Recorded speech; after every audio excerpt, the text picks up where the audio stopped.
Hello, parents and any teachers who may be watching. Welcome to Creating Math Ahas for Parents. I'm Dr. Sandy Atkins, Sandy, and in this video, we're going to be taking a look at division. Now, for me, I don't know about you, this is what division was, long division. And even if we got the problem written like this, the first thing we did was change it into a long division problem. And much of division was about the procedure for doing that. How many fours are in 6? 1. 1 times 4 is 4. Subtract, drop down. And we kept going through. 4 times 6, 24. Multiplied, subtract, drop down. And we continued until we got to a value at the bottom that was less than our divisor, less than 4. In this case, we had no remainder. If we got a problem like this, the first thing we might have heard was 4 doesn't go into 1. 4 goes into 13 how many times? Oh, 3 times 4 is 12. Subtract, drop down. How many 4s are in 12? 3. 3 times 4 is 12. Oh, we use them all, but we have to remember we still had the 4 there. So we were learning mnemonic devices to remember these procedures. We were focused on one digit at a time as we worked through. So we had an answer getting technique, but it didn't necessarily mean that we understood what division was. And for me, I struggled with word problems because I could get the answer once I could work out what I was supposed to be dividing. But I didn't necessarily link what I was doing here with what I was being asked to do through a word problem. What you may see your child doing is developing the concept so that they are more successful at problem solving. So we may look at the quantities involved, and you may see your child modeling with these materials. Now, these are base 10 materials. There's a model for 100, models for tens, models for ones. And I could have organized these however I wanted as long as I had 6 hundreds, 5 tens, and 2 ones to start. Now think about, I want to separate this into 4 equal groups. How could I do that? Well, I could put 100 in each group, right? And how many hundreds did I use up? Now let's look back at the long division as we're going. I used up 4 of them. That left me with 2, plus I still had 5 tens. Now I need to think of that 2 hundreds in a different way. Well, I can think of them as 20 tens. Now I've got 25 tens that I need to separate into 4 equal groups. How many could I put in each group? Well, I could put 6. How many did I use? I used up 24 of them, leaving me with 110.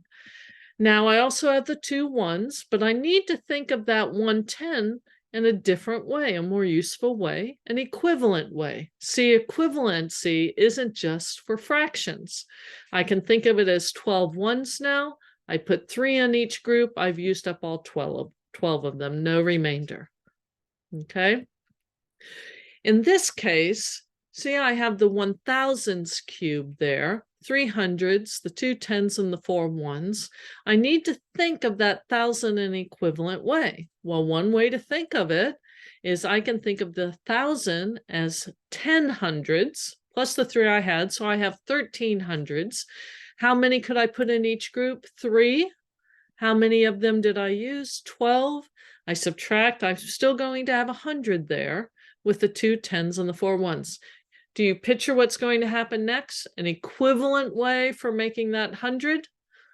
10 tens, I'll have 12 tens and separate them. So when your children are acting these things out, we're using the base 10 materials to actually act out what's going on and lead them to that division algorithm once they learn long division. But that's usually delayed a little bit now because there's more to understanding the division than just that one answer getting technique. And I'll show you a couple of other answer getting techniques also, or other techniques for dividing, I guess I should say. Now, we want them to understand the meaning of multiplication and division. And typically we think of division as something they do in the intermediate grades, 3, 4, 5, right? Not in K1, 2. But I worked with some really talented teachers early on. And I can remember the one kindergarten teacher talking about fair and square with her students. Things are fair and square. And you find we can start in kindergarten grades 1 and 2 talking about fair shares and fair and square before we start working with the symbols for division and formalizing division. But early on, there are stories that your children could act out that start to build that, again, idea of fair shares. Now, multiplication, division are called inverse operations. Technically, or I guess what I hear typically, is one undoes the other, right? But inverse operations. If multiplication is combining equal groups, then division is separating into equal groups. It's actually removing off equal groups. Now, separating into equal groups, you may hear the word partitioning. We're breaking it up into equal groups. Or you may hear quotitioning, removing equal groups or measuring off those groups. Quotitioning, Quotition, and I added on the ing, right? That quotition. Two different models for division, but you can see we can do it with groups. We can look at equal rows, an array model your children will be looking at.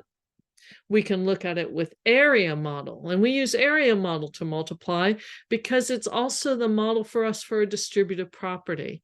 And you'll see that in the multiplication video. I'll go into that a bit more. But when we multiply, we tend to know side lengths. We find the area. With division, we know one side length and its area, and we're trying to find the missing side length. And then you may hear about equal jumps or equal distances, right? It's combining, and then division is separating off. Now, this gives us the language of the story problems, understanding these meanings, these ways of thinking about it. See, when I see those symbols, I don't have to, my only option is not just the divided by, because we're not going to see divided by in word problems. And I'll show you what I mean. Now, just this equal grouping model, before we get into the language a bit more, your children may be working with something like this. I have 3 equal groups. You may see the quantity, the same quantity in each group. Now, just as a little aside, especially for teachers who are watching, but parents, when you're helping your students, your children, do you see how these are not randomly arranged in each group? I've organized that 7. So that I can quickly see I've got 5 and 2. This also gives me a distributive property representation, but I slide them down. I find the product by getting that total. I had 3 5s, 3 2s. This model helps me build the idea of an inverse operation, where with multiplication, I'm combining equal groups. I turn it around with division. I'm separating into equal groups. Now, let's look at a problem like 21 divided by 3 and the ways we can read it. One is 21 separated into 3 equal groups. Now, when I do that, see, this is what I'm doing. I'm separating into the equal groups. I could think of it as how many 3s are in 21. Now, this problem is really thinking about equal share, sharing out, divvying out. I tend to think of snacks. Everybody gets the same number of something. So you can think of that divvying out. Typically, your children will hear a book or read a story about the doorbell rang. And that's one where they're sharing cookies with friends coming over to visit. In this case, I'm going to think of how many 3s are in 21. This I think of as like tennis balls. I've got 21 loose tennis balls and I can put 3 in a can. How many cans will I be able to fill with the 3 balls? See that language. So I might see the symbols 21 divided by 3, but I'm going to read it as how many 3s are in 21. I can also think about it in terms of that array model, separated into equal rows. I can think about the area model, that missing side length when I know its area in one of the sides. This idea and that language helps me work with these problems. How could I read this? Well, 1.5 separated into 3 equal groups. Do you already have an idea of what the answer is? See, when I learned to do division with fractions, we would have put that first, the dividend, into an improper fraction, 3/2, or a fraction with a numerator greater than the denominator. And then we would have had to multiply by the reciprocal. I've heard the term flip it and multiply, right? But multiply by the reciprocal.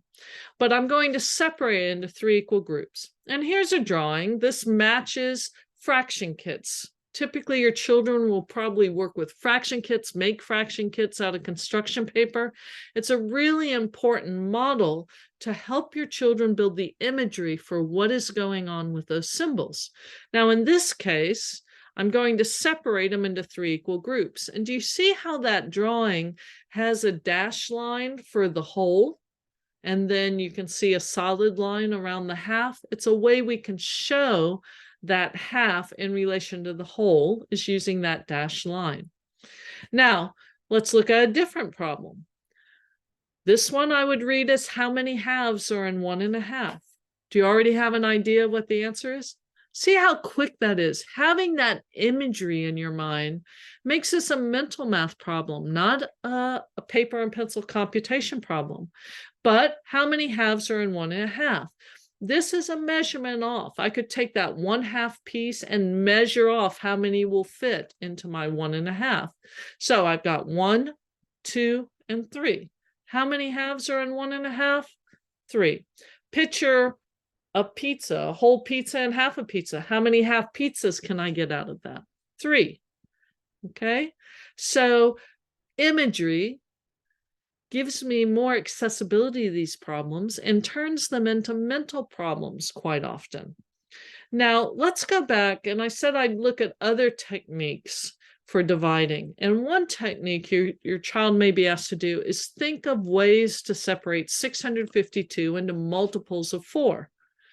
Now, I could separate into 8s, or I could separate into 20s, but that's not very efficient. But what are some multiples of 4 that get me close to 652? Well, here is one example. I could separate into 400, 240, and 12. Now, if I separate 652 using expanded form as 650 and 2, that's correct, but 50 and 2 are not multiples of 4. And when I'm dividing by 4, when 4 is my divisor, I want multiples of 4. Now notice what I could do. I could find 400 divided by 4, 240 divided by 4, 12 divided by 4. Add that up, that right-hand column up, and that lets me know what 652 divided by 4 is. These are called partial quotients. You might see a larger number divided into easier accessible chunks. Now, this representation with those bubbles around 652, 400, 240, and 12, this is a number bond representation. And it's just showing a way that we've divided into parts. I could have turned this, rotated it 90 degrees and had 652 on the left and those values coming down on the right. Still works. Okay, so you might see in different orientations, but a number bond. And again, if you look across the bottom and you find the sum of those values, you get 652. Now here's an alternative. I could have separated this way. I don't have to start with the largest value. I could have done 200. I could have done some 100s. I could have started with 100 and said, oh, that's small. And my next bubble was 200. And my next bubble could have been another 200. It could have been 300. I could have played around with it a bit. Okay, now partial quotients again. The sum of that right-hand column is still 163. Now, I'd like you to look at this first way, this first number bond and set of partial quotients and our long division representation. Do you see the parallels?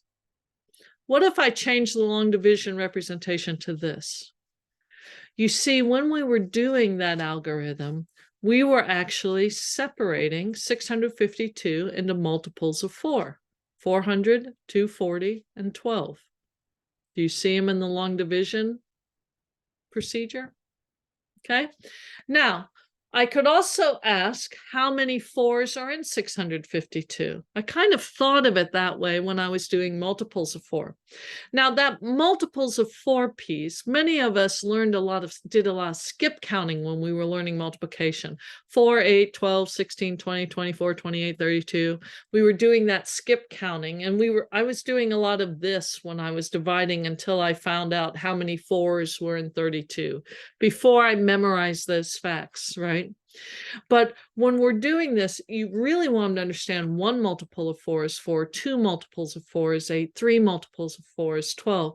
I'm adding in that language, but that helps me do what we were just doing here with the number bond. Here, I can do the same idea. How many 4s are in 652? Are there 100 4s? Are there 200 4s? How many would that be? 800. No, that's too high. 100 4s. Well, 100 4s would be what? 400. So I've used up that. I have 252 left over. How many more 4s? Oh, I could use 50, half of that 100. That's 200 of them. You see, I could get 10 more. That leaves me with 12. So you might see some representations like this, where they're thinking in terms of how many 4s are in there, but they're writing multiplication, but they're still getting, see that left-hand column? That gives me how many 4s are in 652. You add it up, you're going to get 163 again. Now, you might see something written a little bit like this. It still looks like I'm doing long division, but I'm asking the questions I just asked. How many 4s are in there? Well, there's 100. That used up 400. I could get 50. That used up 200. 10 more, 3 more.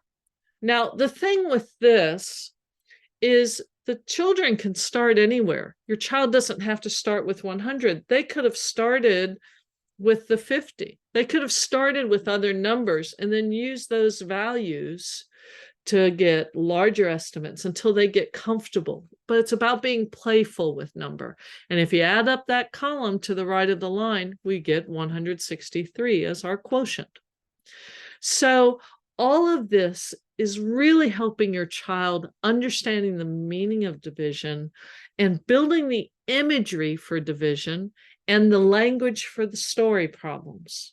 So it's trying to bring it all together. So it may look a little different than just the long division algorithm I know I focused on in school, right?